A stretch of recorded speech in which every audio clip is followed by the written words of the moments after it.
Everybody may be seated.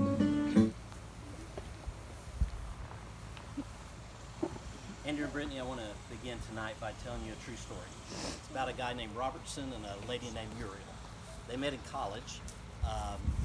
It was at Columbia Bible College. He sat behind her in a chapel and fell in love with her.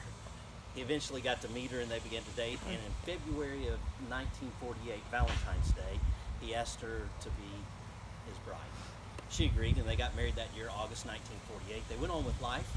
They raised 6 children and became missionaries in Japan for a while. Eventually came back to Columbia Bible College, where they both taught. Both made the position of professor, and eventually Robertson became the president of Columbia Bible College. In the early 50s, Muriel began to forget stories that she had told. And even though she was in her early 50s, a few years later, they diagnosed her as having Alzheimer's. Robertson was still the president, and almost every day she would feel lost without him. Sometimes 5, 6, 7, 8 times a day, she would walk from their house a few blocks away to see her husband, really the only person she remembered.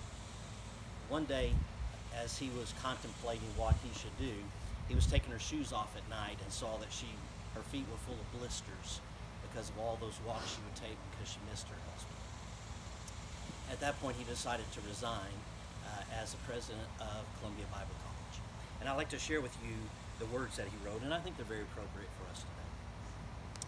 He says, "Recently it became apparent that Muriel is contented most of the time when she is with me and almost none of the time that I am away from her. It is not just discontent, she is filled with fear, even terror, that she has lost me and always goes in search of me when I leave home. So it is clear to me that she needs me now full time. The decision was made in a way 42 years ago when I promised to care for Muriel in sickness and in health, till death do us part. So as I told the students and the faculty, as a man of my word, integrity has something to do with it, but so does fairness. She has cared for me fully and sacrificially for all these years. If I cared for her another 40 years, I would still be in debt to her. Duty, however, can be so grim and stoic, and there's so much more than that. I love Muriel. She is a delight to me. Her childlike dependence and confidence in me, her warm love, occasional flashes of that wit I used to relish so, her happy spirit and tough resilience in the face of her continuing distress and frustration. I don't have to care for her. I want you to hear these words. I get to.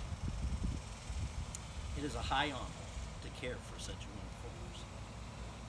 So today when you take your vows, I want you to remind you that you get to care for each other in sickness and in health, for richer and for poor.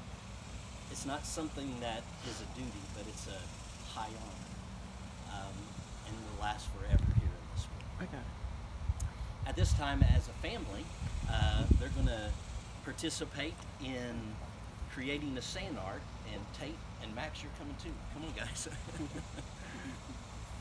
guys will head in that direction.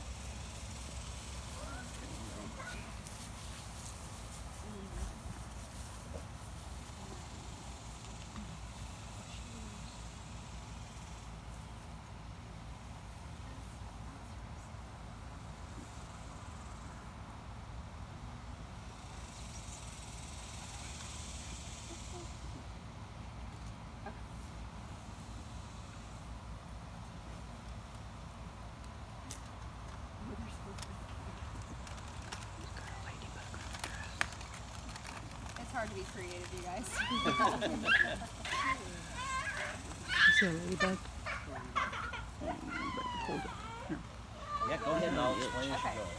So why don't you? Each of them, Andrew, Brittany, and Lainey, and Hadley, and Tate, and Max, all have a different color. That represents who they are.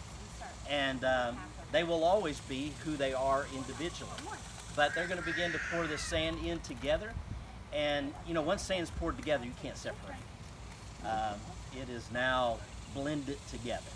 And so what they are showing us today and showing one another is that they have become not only their own individuals, but today they also become a united family. And I think it's a beautiful picture of their marriage together.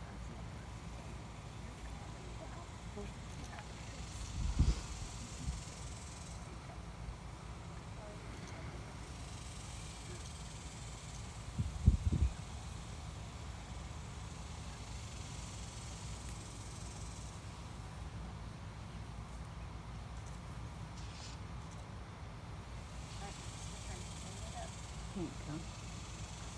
Keep going. Away.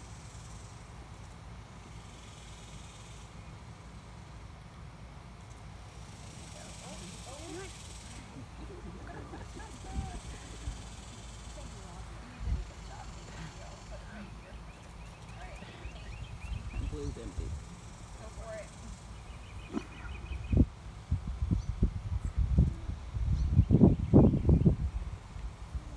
Got it? Alright.